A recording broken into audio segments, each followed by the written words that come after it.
I'm Peter Steinley, the jobs guy with Step Up Job Fairs.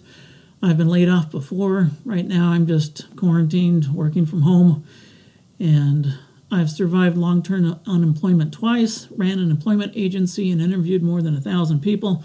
So I just want to share some secrets to help you get hired. If you've ever been fishing, you know a good compliment is that he or she can think like a fish.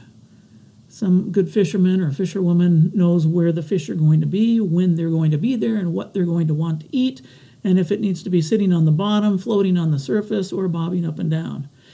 When we're looking for a job, we need to think like an employer. We're trying to catch an employer, and so we need to think like them. And employers need, one, somebody who's going to be there. They don't need Superman or Wonder Woman. They just need everyday Renee.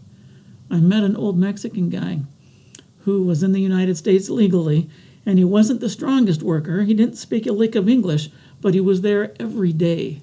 So when he came back to the States from Mexico to find a job, he'd go up to a supervisor that knew him and say, me da un trabajo? And they would say, oh yeah, you're everyday Renee. We want you. You're better than somebody who's not here, even if they're bigger and stronger than you. So be there every day. Do they need old people? Do employers need old people? Yes. Old people know how to say the magic sentence, I can't go to the lake today. I have a job. Do they need young people? Yes. Young people are quick with technology. They need everybody. They need people who will be there and do the work. So what does this mean in an interview? Don't give them any reason to think you're not going to be there. Arrive 5 or 10 minutes early to the interview.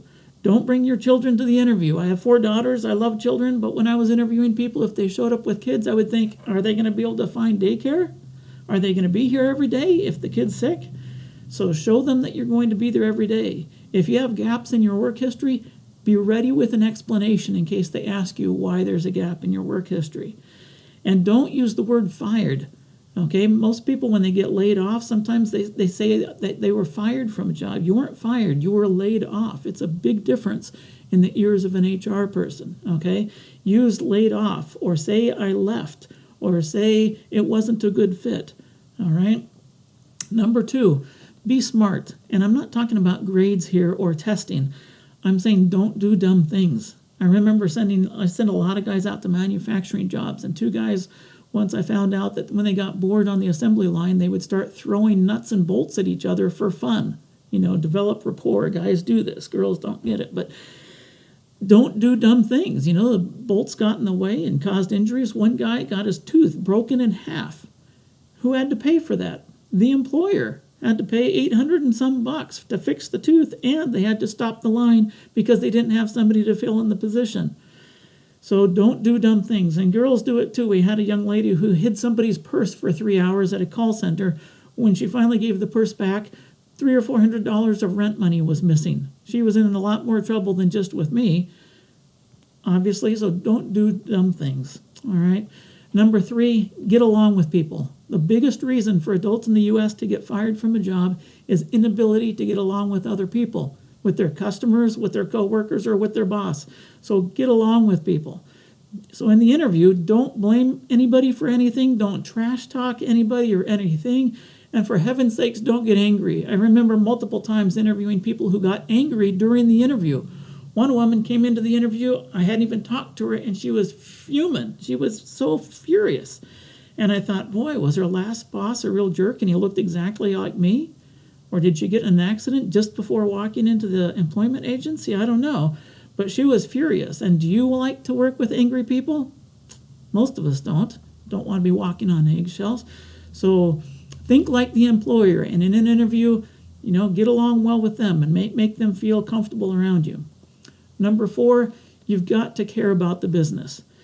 You can train an employee to put the right amount of mustard in the middle of the meat patty on a hamburger.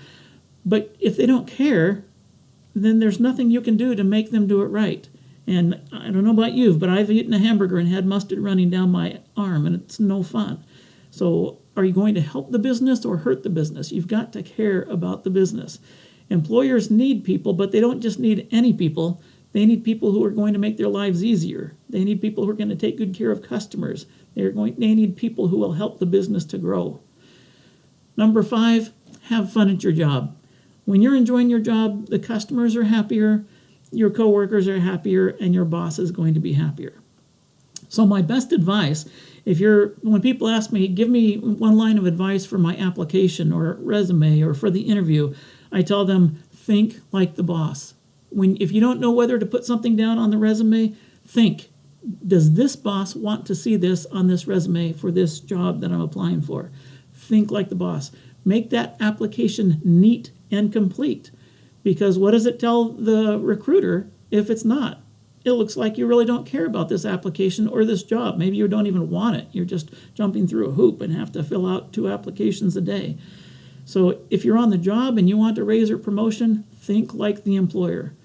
I had an employee, I'll call her Amanda because her name was Amanda. She was always there 5 minutes early. She always left 5 minutes after her time was up.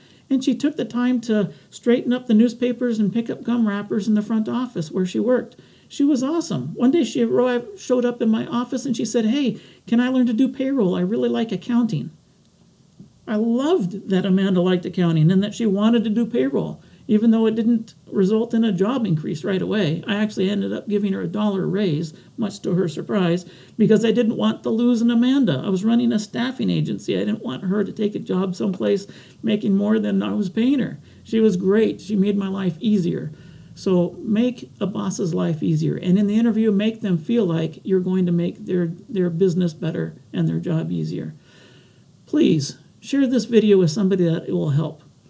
I believe that every person has infinite worth and that a good job will help them, their family, their neighborhood, and community. Thanks.